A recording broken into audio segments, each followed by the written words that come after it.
1절에서 10절. 제9시 기도 시간에 베드로와 요한이 성전에 올라갈새 가면서 못고 크게 된 이를 사람들이 메고 오니 이는 성전에 들어가는 사람들에게 구걸하기 위하여 날마다 미문이라는 성전문에 두는지라. 그가 베드로와 요한이 성전에 들어가려 함을 보고 구걸하거늘 베드로가 요한과 더불어 주목하여 이르되 우리를 보라 하니 그가 그들에게서 무엇을 얻을까 하여 바라보거늘 이르되 은과 금은 내게 없거니와 내게 있는 이것을 내게 주노니 나사렛 예수 그리스도의 이름으로 일어나 걸으라 하고 손을 잡아 일으키니 발과 발목이 곧 힘을 얻고 뛰어 서서 걸으며 그들과 함께 성전으로 들어가면서 걷기도 하고 뛰기도 하며 하나님을 찬송하니 모든 백성이 그 걷는 것과 하나님을 찬송함을 보고 그가 본래 성전 미문에 앉아 구걸하던 사람인 줄 알고 그에게 일어난 일로 인하여 심히 놀랍게 여기며 놀라니라. 아멘. 할렐루야. 아멘. 하나님을 찬양합니다.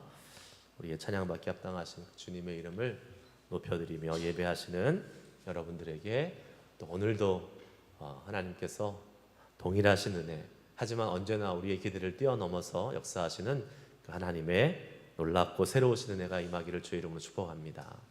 아멘. 예수의 이름은 치유의 능력이 있습니다. 치유의 능력입니다.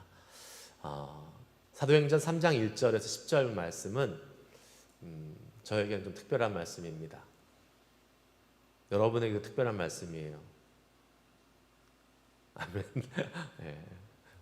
왜 아멘을 하셨는지 모르겠지만 이 말씀이 많은 분들이 좋아하는 말씀이고 최명환 목사님도 이 말씀을 되게 좋아하신대요. 그래서 왜 이 얘기가 나왔냐면 제가 작년에 저희 교회에 이제 부임해 오기 전에 11월 말에 2011년도 11월 말에 와서 수요일 날 와서 말씀을 전했습니다. 그때는 결정이 이제 된 상태도 아니고 그냥 우리 교회에서 청빙 제안이 왔었었죠. 10월 말에 왔으니까 한 달 채 안 돼서 수요일 날 와서 한번 말씀을 전해달라는 부탁을 듣고 제가 와서 말씀을 전했는데 이 본문으로 말씀을 전했어요. 그 자리에 계셨던 분 계세요? 네, 계셨던 분 한 반 정도 계시고, 네, 청빙 제안을 받고 그 다음에 말씀을 전해달라는 부탁을 받아서 와서 제가 말씀을 전하게 될 때 그러면 제 마음속에 부담이 있을까요? 없을까요? 아니요, 하나도 없었어요. 왜요? 올 마음이 전혀 없었으니까. 네, 저는 우리 교회 오고 싶은 마음이 전혀 없었어요. 그렇기 때문에 부담이 하나도 없었어요. 그냥 보통 때처럼 수요일 날 다른 교회 가서 설교한다고 생각해서 왔지, 제가 뭐 이렇게 와가지고 제 설교를 통해서 선을 보이고 이것이 우리 교회에 오는데 영향을 준다는 생각을 1도 해본 적이 없어요. 저는 그렇기 때문에 아무 부담이 없었어요. 아무 부담이 없었고 근데 하나님께서 그날 제가 말씀을 전하는데 저한테 많은 감동을 주셨어요. 저한테 감동을 주셨어요. 여러분한테는 모르겠는데 저한테 큰 감동을 주셨어요. 그러니까 좀 뭐랄까요, 하나님의 마음이 좀 많이 느껴지고 또 여러분의 그러한 교회가 좀 어려웠잖아요. 네? 그런 상황 속에서 또 여러분의 그 마음도, 아픈 마음도 좀 느껴지고, 그래서 제가 좀 그때 교회를 위해서 말씀을 전하고 같이 함께 기도하는데 참 뭐랄까, 내가 처음 와서 이 교회 처음 온 건 아니지만 몇 년 만에 다시 왔지만 와서 말씀 전하고 기도하는데 눈물이 참 많이 났던 그런 기억이 납니다. 은혜가 많이 임했었던 거죠. 그리고 나서 이제 최명환 목사님이 그 다음인가 만났을 때, 김 목사 나도 그 말씀 참 좋아해. 내가 이렇게 말씀하시면서 이렇게 대화를 나눴던 기억이 납니다. 이 말씀은 소망을 주는 말씀이잖아요. 한 사람의 인생을 송두리째 바꿨던 말씀입니다. 이야기죠. 성경에 그런 얘기가 참 많이 나오지만 참 어떻게 보면 드라마틱한 그러한 오늘 그 이야기가 성경 말씀에 담겨져 있습니다. 전혀 소망이 없던 한 사람, 전혀 미래가 없던 한 사람에게 새로운 소망과 미래가 열리는 그러한 상황이라고 볼 수 있습니다. 바로 안진뱅이의 이야기입니다. 우리는 이 말씀을 읽게 되면 이 베드로와 요한의 입장에서 이 말씀을 많이 접합니다. 그래서 가서 일으켜 세워야 되고 권능으로 하나님의 기적을 베풀어야 되고, 그런데 반대로 안진뱅이의 입장에서 이 말씀을 보면 또 다른 그 시각이 열리게 돼요. 여러분, 이 안진뱅이 입장은 어땠을까요? 2절 말씀 다시 한번 볼까요? 2절 말씀 읽습니다. 시작. 나면서 못 걷게 된 이를 사람들이 메고 오니 이는 성전에 들어가는 사람들에게 구걸하기 위하여 날마다 미문이라는 성전문에 두는 자라. 아멘. 이 사람은 나면서부터 못 걷게 된 사람이라고 그랬어요. 그러니까 태어나면서부터 선천적으로 장애를 갖고 다리를 쓸 수 없는 그러한 사람이죠. 그러니까 평생 자기의 힘으로 걸어본 적이 없는 사람이죠. 그러면 어떻게 되겠습니까? 그 사람은 자기의 의지대로 갈 수도 없고 가고 싶은 곳으로 이동할 수도 없고 평생 누군가에 의해서 옮겨지는 인생을 사는 사람이라는 거죠. 자기의 의지와 상관없이, 자기의 마음은 그렇지 않겠죠. 하지만 몸이 움직여지지 않기 때문에 어떻게 됩니까? 그 인생은 누군가에게 의지돼서 누군가에 의해서만 조정이 될 수밖에 없는, 움직여질 수밖에 없는, 매다 놓으면 앉아있고 다시 메고 가면 집으로 가는 그러한 인생을 살 수밖에 없었습니다. 여러분이 안진뱅이라면 이 상황에서 가장 큰 소망은 뭘까요? 일어나는 거요. 그렇게 대답하실 줄 알았어요. 일어나는 거. 그것도 한 소망이죠. 네, 맞아요. 가장 큰 소망은 저는 아닐 거라고 생각해요. 또 그럼 뭐가 있을까요? 지금 뭐 하고 있어요? 저 구걸하고 있잖아요. 그래서 돈을 많이 좀 벌었으면 좋겠다라는 이러한 소망도 있었겠죠. 근데 그것도 궁극적인 소망은 아닙니다. 뭐였을까요? 뭘 보고 있어요? 이 사람 안진뱅이가 어디에 앉아 있어요? 성전 문에 앉아서 뭘 보고 있어요? 성전으로 들어가고 나오는 사람들을 보고 있어요. 이스라엘은 종교사회잖아요. 종교사회입니다. 그러니까 모든 것의 가치가 어디에 가 있어요? 종교적인 것, 영적인 것에 가 있어요. 아무리 장애인이고 아무리 사람들한테 멸시받는 존재라고 할지라도 이 안진뱅이의 가장 큰 소원은 뭐였을까? 성경에는 꼭 집어서 기록되어 있지 않지만 이 사람이 제대로 된 유대인이라면 뭐였을까요? 성전에 들어가 보는 거예요. 성전에 들어가 보는 거. 근데 성전에 들어갈 수 있어요? 없어요? 매다 들여보내주면 갈 수 있어서 가는 것뿐만 아니라, 근데 매다 주지도 않을 뿐더러 왜 못 들어갑니까? 안진뱅이는 들어갈 수 있어요? 없어요? 왜요? 부정하니까. 온전한 사람들만이 성전에 들어갈 수 있어요. 근데 장애가 있는 사람들은 당시 율법에 의해서 부정하다고 여겨지기 때문에 성전에 들어가고 싶어도 못 들어갑니다. 막혀요, 앞에서. 그러니까 여러분, 이 안진뱅이의 어떻게 보면 당장 그날의 소원은 돈을 많이 버는 것, 아니면 조금 몇 날 며칠 조금 롱텀으로는 일어나서 거둘 수 있는 것, 하지만 영원한 그 내면에 있는 영적인 갈급함은 뭐예요? 성전에 들어가서 하나님의 임재를 경험하고 하나님과 교제하는 게 이 안진뱅이의, 이 사람이 만약 제대로 된 유대인이었다면 갖고 있는 소망이었을 것입니다. 여러분, 우리에게도 이러한 영적인 소망함이 있어요. 있으세요? 아멘. 네, 있습니다. 우리가 세상에서 돈 많이 벌고요, 건강하고 출세하고 자식 잘 되고 이런 것들이 우리를 얼마든지 행복하게 합니다. 그것도 행복이죠. 그걸 무시하자는 게 아닙니다. 그러나 그것이 일시적인 행복은 주지만 영원한 진정한 행복은 허락하지 못한다는 거예요. 왜 그렇습니까? 우리가 사람이 근본적으로 영적인 존재이기 때문에 그래요. 하나님의 형상으로 지음받은 하나님의 형상이 있는 영적인 부분이 우리 인간의 본질 가운데 있기 때문에 그래요. 보이는 건 다 이렇게 겉으로 보이는 이 육신만 보이지만 우리는 영과 육으로 존재하고 있어요. 그렇기 때문에 영이 만족함을 얻지 못하면 절대로 우리의 영혼은 만족함, 기쁨을 얻지 못한다는 겁니다. 하나님으로부터 오는 영적인 만족이 있을 때에 우리의 삶에, 우리의 인생에 진정한 기쁨을 누릴 수 있는 거예요. 제가 아는 한 자매가 있어요. 이 자매는 여기에서 몇 년 전에 구글에서 근무했어요. 근데 되게 똑똑해요. 저보다 한 10살 정도 어릴까? 근데 제가 학생 때부터 봤거든요. 근데 또 만났어요.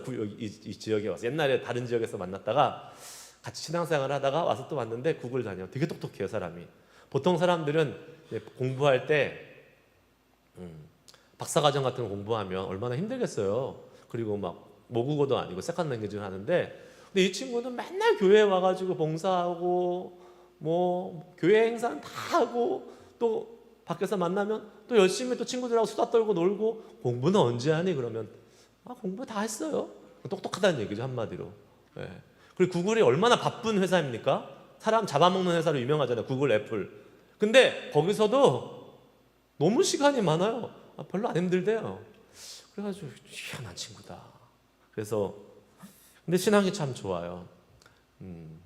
그런데 이제 어느 날 이제 그 자매가 이제 가족들하고 여행을 갔다 왔어요. 근데 이제 미국 회사를 다니는 이제 뭐 자녀분들을 두시거나 직접 다니신 분들 알겠지만 한국 회사하고 미국 회사는 다르잖아요. 한국 회사는 자영업을 하거나 한국 회사는 휴가를 잘 갈 수 있습니까? 가기 어렵잖아요.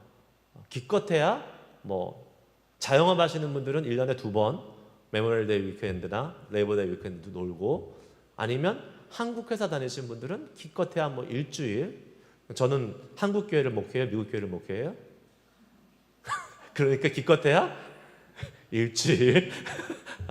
안 좋아요. 다음부터 더 가고 싶어요. 예, 주일은 빼야 돼요, 한번. 근데 이 친구는 구글에 다니니까 회가가 많잖아요. 그러니까 많이 가더라고요. 여행도 많이 가고.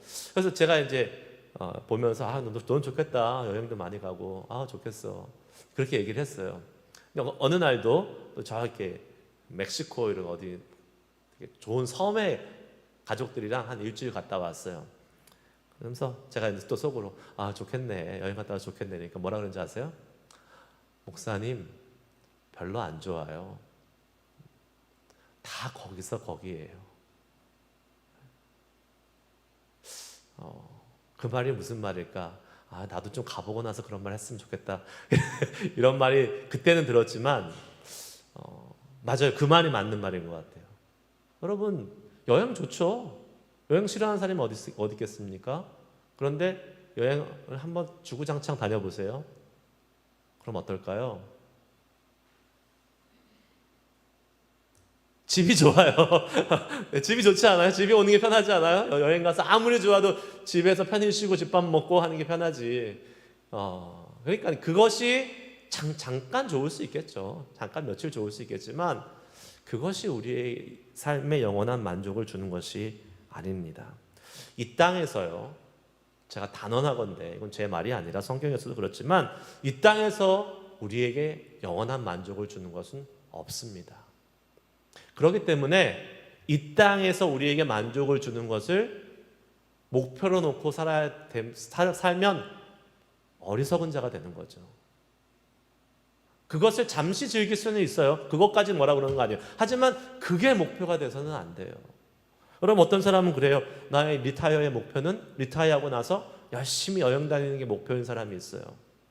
어리석은 사람이에요. 여행이 만족을 주지 못해요. 많은 사람들이 갖고 있는 게 뭡니까? 많은 돈을 벌면 행복할 거라고 생각해요. 사람이 돈을 쫓아가야 돼요? 돈이 사람을 쫓아와야 돼요? 돈이 사람을 쫓아와야 돼요. 사람이 돈을 쫓아가면 망합니다. 망해보신 분이 어저께 얘기하시는데 네. 예. 그래요. 맞아요. 사람이 돈을 쫓아가면 안 돼요. 그리고 돈이 실질적으로 많이 번다 하더라도 여러분 보세요. 돈 많으면 무슨 일이 생깁니까? 그 다음에 돈 가지고 싸웁니다. 재벌들 보세요. 나도 좀 싸워도 좋으니까 좀 재벌이 됐으면 좋겠다. 이런 마음 가지고 계신 분들도 있을지 모르겠지만 어리석은 생각이에요. 한두 번 좋을 수 있고 며칠 좋을 수 있겠죠. 우리 지난주에 조수현 집사님 여기 안 계시지만 오늘 왜 안 왔어요? 일 갔어요? 조수현 집사님이 이제 가끔 한국에서 온 이렇게 대기업의 간부들, 뭐 회장, 부회장들 이렇게 수행하잖아요. 그러면서 이제 하시는 말씀이 목사님 그 사람들 돈 많지만 똑같아요 우리랑. 맨날 걱정하고 맨날 똑같아요. 오히려 더 불쌍해요. 이런 말씀을 하시더라고요. 맞아요, 여러분. 돈 많으면 하루에 10끼 먹습니까? 20끼 먹습니까? 똑같이 3끼 먹어요. 조금 더 먹을 수 있겠네요. 퀄리티가 좀 다르겠죠. 하지만 여러분 그것이 하루, 이틀, 3일, 사흘 우리에게 만족을 줄까요? 아닙니다. 그렇지 않습니다. 말씀드렸죠. 우리는 영적인 존재라고요. 영이 채워지지 않으면 절대로 우리가 만족함이 없어요. 그래서 여러분 진정한 만족을 누리는 곳이 어디냐? 바로 우리를 창조하시고 우리를 만들어내신 우리의 근원 되신 하나님께 우리가 커넥트 될 때, 연결이 되고 깊이 교제할 때 그때 우리에게 영적인 만족이 주어지는 것입니다. 아멘. 다윗이 고백하잖아요. 뭐라고 고백합니까? 시편 84편 10절 말씀 같이 있습니다. 시작. 주의 궁정에서 한 날이 다른 곳에서의 첫날보다 나은즉 악인의 장막에 사는 것보다 내 하나님의 성전 문지기로 있는 것이 좋사오니. 아멘. 다윗은 정확하게 알았던 사람이에요. 뭐가 좋은 건지, 뭐가 만족을 주는 건지, 무엇이 인생에서 기쁨을 주고 중요한 건지를 정확히 알았던 거죠. 그래서 이런 고백할 수 있는 거예요. 세상에서 아무리 많이 좋은 것을 누린다 할지라도 그곳에 첫날 백날 있는 것보다 하나님의 전에 와서 하루 그냥 문지기, 그것도 뭐 대단한 걸 누리는 것이 아니라 문지기로 있는 것이 훨씬 낫다. 여러분 이것이 진정한 영적인 깨달음과 또 하나님을 아는 사람들이 할 수 있는 고백인 것입니다. 아멘. 주일날 여러분 세상 사람들이 말하잖아요. 주일날 쉬지 왜 교회 가서 또 그렇게 막 봉사하고 예배하고 왜 그래? 이해가 안 되죠, 그 사람들은. 근데 우리는 왜 합니까? 만족과 기쁨이 있어야 돼요. 여러분 만약에 제가 계속 지금 몇 주에 걸쳐서 말씀드리지만 주일날 교회 와서 섬기는데 만족과 기쁨이 없어요. 그러면 큰 문제가 있는 거예요. 큰 문제가 있는, 영적인 상태에 큰 문제가 있는 거예요. 불쌍하게 신앙생활하는 거. 그러면 안 됩니다. 우리 안에 하나님 안에서 주님을 섬기고 주님과 교제하고 예배하고 하나님을 위해, 나라를 위해서 일하는 것에 기쁨이 있어야 돼요. 그거 없으면 고달픈 인생, 고달픈 신앙생활을 할 수밖에 없는 거죠. 그런 의미에서 한번 웃으세요 좀.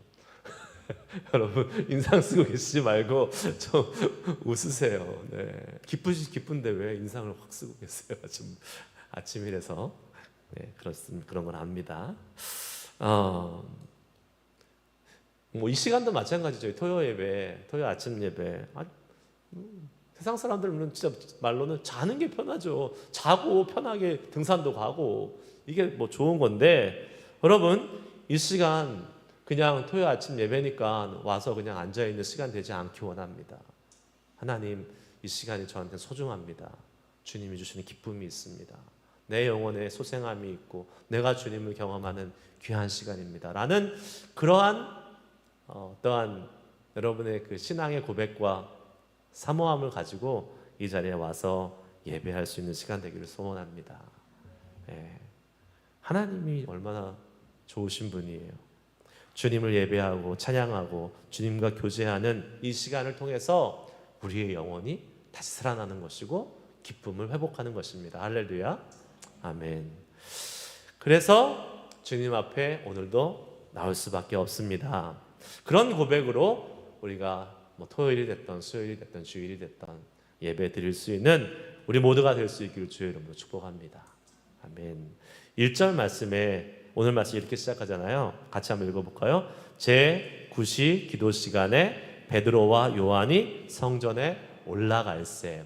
제9시 유대인의 시간의 9시잖아요. 그러면 지금 현대 시간으로 말하면 오후 3시라고 얘기할 수 있습니다. 오후 3시예요. 유대인들은 하루에 3번 기도했어요. 신실한 사람들은 성전에 올라가서 3번 기도했습니다. 아침 9시, 오후 3시, 그리고 저녁 시간 이렇게 기록되어 있어요. 저녁에. 그러면 그 3시간 중에서 오후 3시의 기도 시간이 아마 제일 힘들지 않을까라는 생각이 듭니다. 여러 가지 면에서. 첫째는 일상을 쭉 살아야 되는 바쁜 삶의 그 연속성 속에서 한번 끊고 기도해야 되는 것이고, 일하다가 기도해야 되는 거잖아요. 그리고 날씨적으로 봤을 때도 여름에는 중동에 진짜 살인적인 라스베가스와 같은 그런 더위가 있는데, 여름에 그때 성전에 걸어 올라가서 기도하는 건 쉬운 일이 아니잖아요. 그러니까 사실 육체적으로도 힘든 일이었습니다. 그런데 지금 베드로와 요한은 그 여러 가지 어려운 상황 속에서도 이 오후 3시의 기도 시간을 지키고 있다는 겁니다. 거기에서 우리가 좀 큰 인사이트를 좀 받아야 될 것 같아요. 뭐냐면 우리가요, 아무리 바쁘고 아무리 힘들어도 우리가 기도하는 시간을 지키는 사람으로서 살아가야 된다는 거예요. 기도가 우리의 삶의 우선순위가 돼야지 여러 가지 다른 것에 밀려서 이러면 못하고 저러면 못하고 바쁘니까 못하고 더우니까 못하고 아프니까 못하고 이렇게 되면 안 된다는 겁니다. 여러분, 아무리 바쁘고 아무리 힘들어도 아무리 어려워도 내가 주님 앞에 기도하겠다라고 작정하고 결단하고 또 마음에 결심한 그 기도의 시간을 지키려고 하는 사람들에게는 무슨 일이 일어나는 거예요? 오늘 본문의 역사가 일어나는 겁니다. 하나님의 기적의 역사들이 일어나는 거예요. 만약에 이렇게 생각해 볼 수 있잖아요. 베드로와 요한이 덥고 바쁘고 힘들다고 기도하러 안 올라갔다고 생각해 봅시다. 그러면 이 일은 없는 거예요. 하나님의 이 역사는 경험 못하는 거죠. 그렇기 때문에 여러분, 아무리 바쁘고 힘들고 어려워도 우리가 정한 기도의 시간을 확보하고 그 시간을 지키도록 노력하는 건 참 중요한 일이라는 것입니다. 그런데 재미난 사실은 뭡니까? 지금 오늘 이 안진뱅이를 일으킨 이 사건이 베드로와 요한이 기도할 때 일어났어요? 기도하기 전에 일어났어요? 기도하기 전에 일어났어요.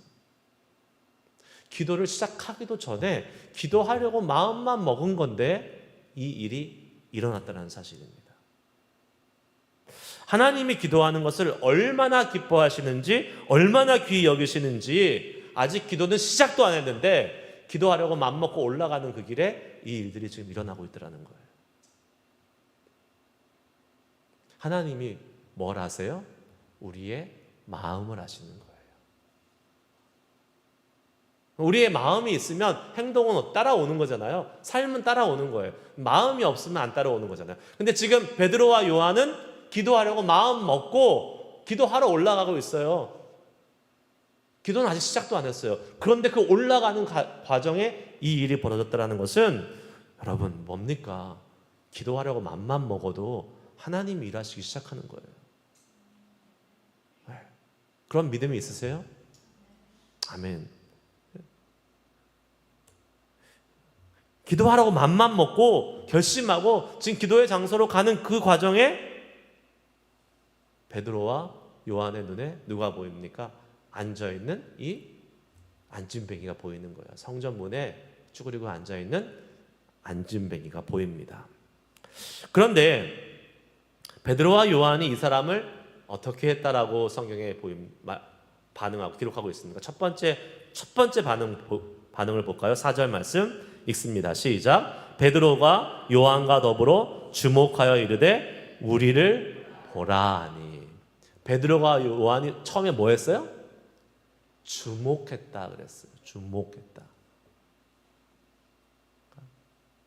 어텐션을 줬다는 거잖아요. 페이 어텐션 한 거죠. 이렇게 앉아있는 사람을 그냥 지나갈 수도 있었는데 주목했다라고 말하고 있습니다. 아마도 제 생각에는 베드로와 요한이 하루 이틀 지나간 것도 아니었을 거고 습관을 쫓아서 이제 계속 올라간 거였어요. 기도하러 올라갔을 테니까 안진뱅이도 거기에 하루 이틀 앉아 있었던 것이 아닐 텐데 그날 이 안진뱅이가 베드로와 요한의 주목을 받았습니다. 베드로와 요한의 눈에 들어왔다라는 거예요. 하나님께서 우리가 일상생활에 수도 없이 그냥 지나가는 그 일, 사람, 어떤 현장에 갑자기 우리의 눈을 주목하게 만드시는 때가 있어요. 그러면 그거는 뭐예요? 하나님이 거기에 일을 하시려고 우리의 마음을 그쪽에 쏟게 만드시는 신호입니다. 하나님이 우리를 통해서 주목하게 하는 사람이 있어요. 평상시에는 그냥 지나가는 사람인데 어느 날 그 사람이 보여요. 평상시에는 지나가던 장소였는데 어느 날 그 장소가 마음에 들어와요. 왜 그럴까요? 기도하려고 하는데, 기도하고 있는데, 그러면 하나님께서 그곳에 그 사람 가운데 일하시고자 하는 계획이 있는 거예요. 하나님이 그것을 통해서 주의 능력을 나타내십니다. 그럼 어떻게 해요? 우리가 주목하게 된 사람이 있어요. 주목하게 된 어떤 곳이 있어요. 어떻게 해야 돼요? 가야죠. 순종해야죠. 지나가면 안 되는 거예요. 베드로와 요한이 주목하게 만들었잖아요. 주목하고 지나갔으면 일이 안 나. 하나님의 역사가 안 일어나요. 뭐랍니까? 말하고 일어나 걸으라 이야기하고 했더니 그 안진뱅이가 일어나는 거 아니겠습니까? 제가 예전에 한번 말씀드렸잖아요. 제가 작년에 우리 교단 노회에 갔더니 제 눈에 부목사님들이 이렇게 와서 보이는 거예요. 말씀드렸잖아요, 한번. 노회는 부목사님들이 잘 안 옵니다. 와도 사실 좀 뻘쭘해요. 보통 담임 목사님들이 오셔가지고 이렇게 회의도 하고 교제도 하기 때문에 부목사님들은 이제 담임 목사님이 가자 그러면 그냥 따라서 와서 되게 좀 뻘쭘하게 있는 거예요. 노예 길잖아요. 하루 종일 하잖아요. 그 시간 내내 뻘쭘하게 있습니다. 그런데 제 눈에 그 부목사님들이 몇 명 이렇게 보이더라고요. 그래서 저도 그때 갔을 때 새로 갔기 때문에 아는 사람도 없고 그랬는데 저도 이제 실리콘밸리 장로교회 담임 목사로 간 거잖아요. 그러니까 얼마든지 저도 담임 목사님들하고 놀 수 있었잖아요. 그런데 그 부목사님들이 자꾸 보이는 거예요. 그래서 부목사님들하고 가서 계속 이야기하고 교제하고 식사도 같이 하고 오랜 시간들을 보냈습니다. 그랬더니 이제 그 중에 한 부목사님 그렇게 말씀하셨다고 그랬잖아요. 저한테 그래요. 목사님, 제가 수년간 노예에 왔는데 이렇게 노예에서 말 많이 하고 간 적은 처음이에요.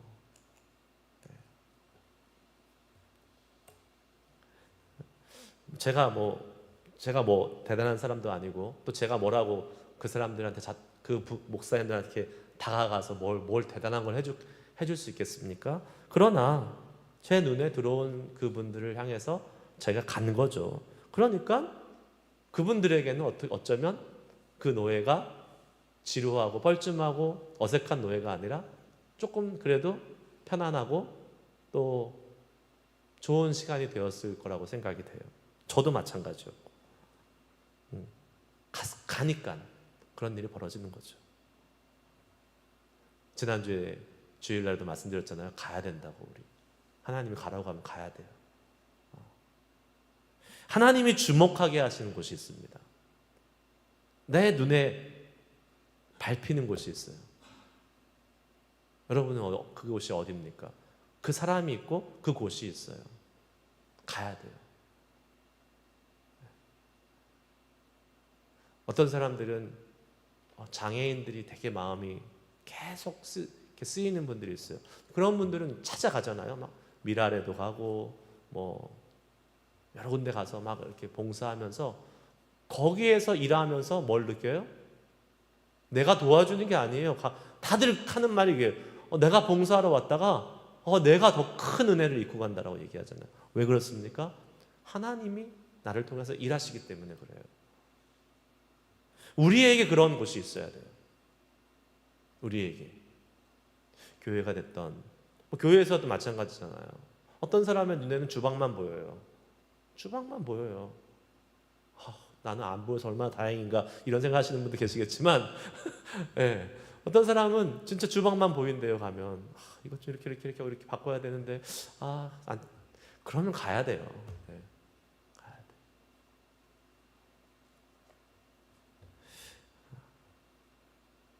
그곳으로 주님이 여러분들을 부르고 계신 거예요. 부르고 계신 거예요. 가셔야 돼요.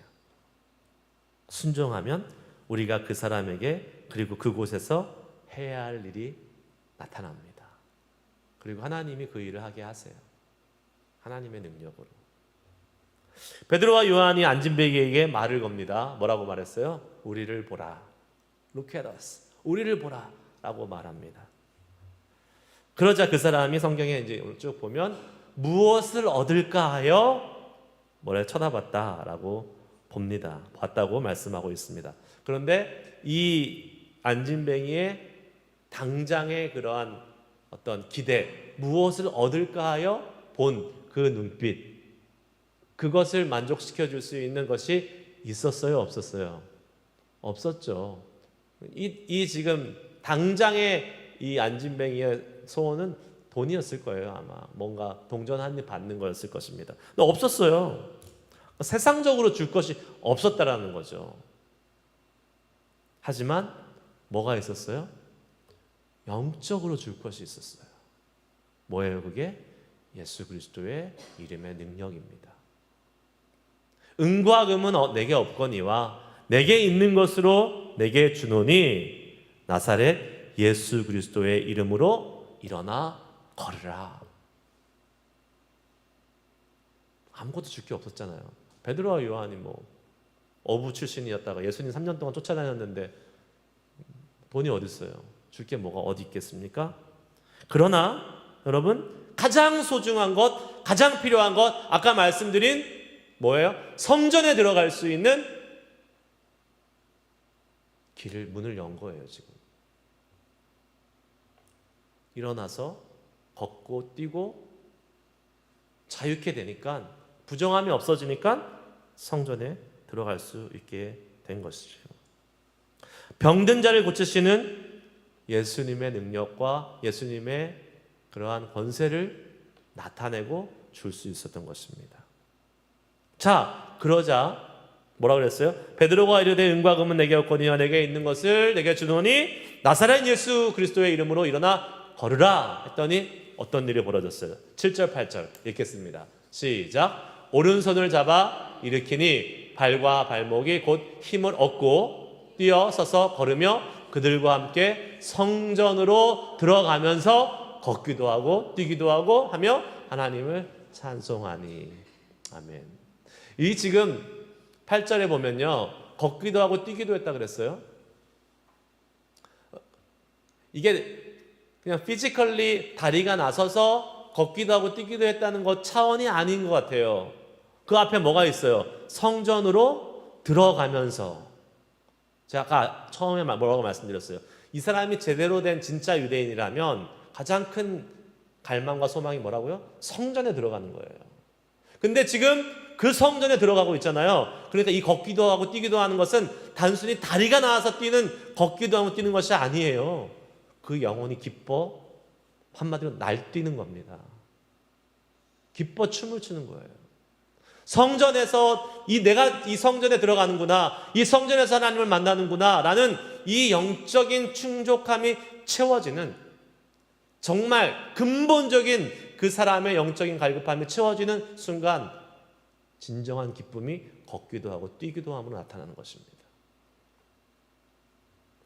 예수의 이름으로, 예수의 이름의 능력으로 이 일이 나타난 것입니다. 단순히 육체적으로 회복이 된 것이 아니라 이 사람이 이제 회복된 육체를 가지고 하나님과 깊이 교제할 수 있는 그 성전 안으로 들어갈 수 있는, 다시 하나님의 자녀가 되고 이스라엘의 영적인 공동체에 속할 수 있는 그러한 은혜를 입게 된 것으로 인하여 너무나 큰 영적인 환희가 있었던 것이죠. 여러분 잘 생각해 보세요. 우리가 뭘 줄 수 있습니까? 세상 사람들에게 뭘 줄 수 있어요? 그 사람들, 우리보다 돈 많은 사람들 많아요. 우리보다 우리가 음식 이렇게 만들어서 갖다 주면 좋죠. 필요하죠. 음식이 필요하신 분도 있습니다. 그러나 그게 목적이 돼서는 안 돼요. 뭐가 중요합니까? 예수 그리스도의 이름을 줘야 돼요. 예수의 능력을 줘야 돼요. 그 영혼을 살릴 수 있는 예수를 전해야 돼요. 그럼 백날 여러분들이 옆집에 안 믿는 사람이 있어요. 예수 모르는 사람이 있어요. 맨날 이렇게 좋게 교류해요. 음식도 갖다 주고 애 옆에 있으면 플레이데이트도 같이 하고 백날 해보세요. 예수를 안 전해. 그럼 어떻게 되는 거예요? 아까 말씀드린 건 똑같은 거예요. 영원한 만족 없는 거예요. 잠깐 그냥 잠깐 이렇게 미봉책으로 이렇게 해결할 수는 있겠지만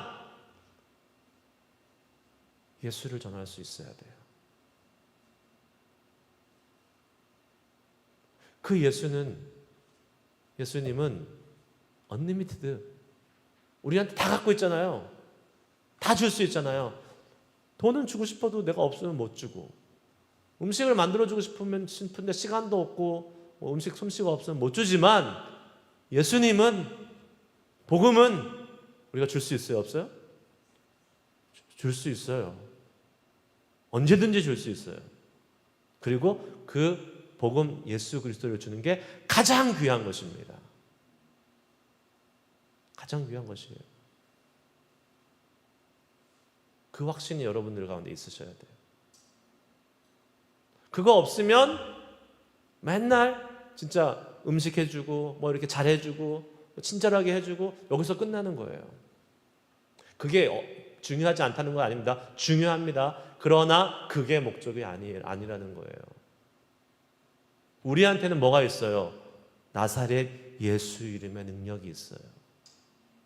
나사렛 예수 이름의 능력, 영혼을 고치고 살리고 아무 소망이 없던 그 안진뱅이를 어떻게 해요?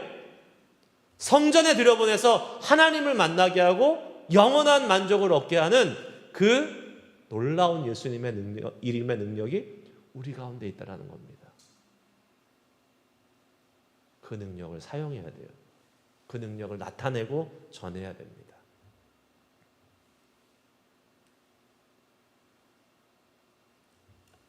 주변에 이 예수님의 능력, 예수님을 모르는 사람들이 있잖아요. 그러면 여러분 이제 좀 우리는 접근 방법을 좀 달리해야 될 것 같습니다.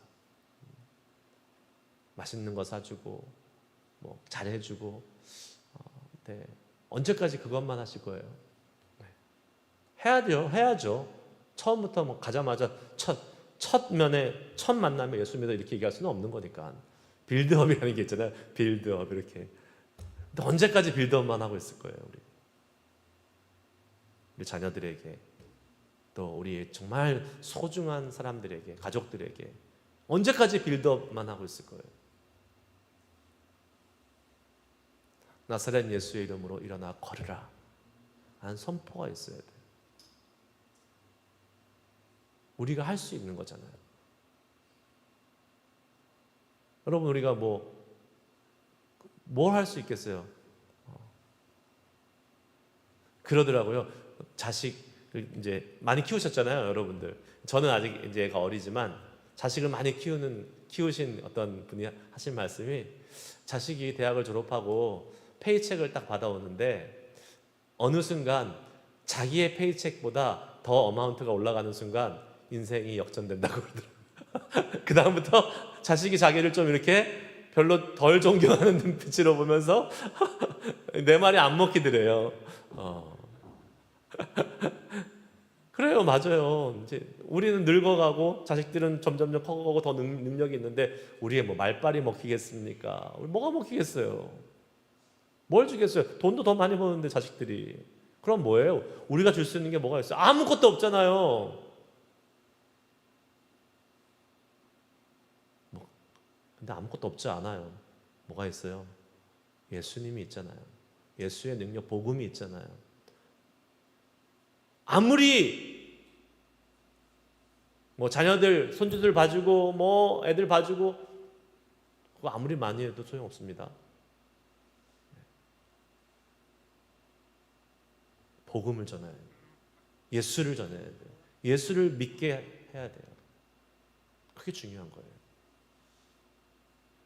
우리의 삶에서도 그 예수의 이름의 능력을 나타낼 수 있는 그러한 그리스도인들이 많아져야 됩니다.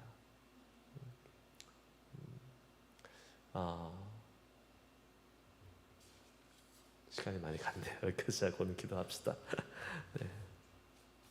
자, 함께 오늘 말씀을 기억하면서 우리 함께 기도하고 또 마무리했으면 좋겠습니다. 오늘 말씀은 안진뱅이의 입장에서도 볼 수 있고 또 베드로와 요한의 입장에서도 볼 수 있었어요. 여러분은 어느 입장이 지금 더 마음에 와닿으세요? 내가 예수님의 능력이 절실하게 필요해요? 그러면 아마 안진뱅이의 입장에서 주님, 제가 이 안진뱅이입니다. 저를 일으켜 세워주셔서 성전에 들어가 주님과 깊이 교제할 수 있도록 저를 다시 한번 은혜를 주세요 라고 기도할 수 있겠죠. 베드로와 요한의 입장에서 내가 예수의 이름을 줄 수 있는 사람들이 있는데 아직까지 용기가 없거나 아직까지 준비가 안 됐다고 생각하거나 여러 가지 상황에 의해서 하나님이 주시는 그 마음과 눈이 있는데 거기에 순종하지 못하고 있다면 오늘 베드로와 요한처럼 담대하게 그 복음을, 예수 그리스도의 능력의 이름을 선포하고 나눠줄 수 있는 사람으로 살아야 될 것입니다. 오늘 말씀을 기억하면서 여러분들에게 주시는 감동을 따라 한번 이 말씀 붙잡고 기도합시다. 하나님의 말씀에 능력이 있으니 주님, 이 말씀 들었으니 이 말씀을 내 삶에 실천할 수 있도록 주께서 나에게 힘을 주시고 은혜를 주시고 또 하나님께서 그렇게 할 수 있는 능력 또한 허락하여 주시옵소서. 예수의 이름의 능력이 내가 전해서 그 말을 듣는 사람에게 가면 일어나는 것이 아니라 그 예수의 이름의 능력을 전하는 나에게도 나타나고 경험될 수 있도록 함께해 주시옵소서. 함께 기도하며 나가도록 하겠습니다. 기도하시겠습니다.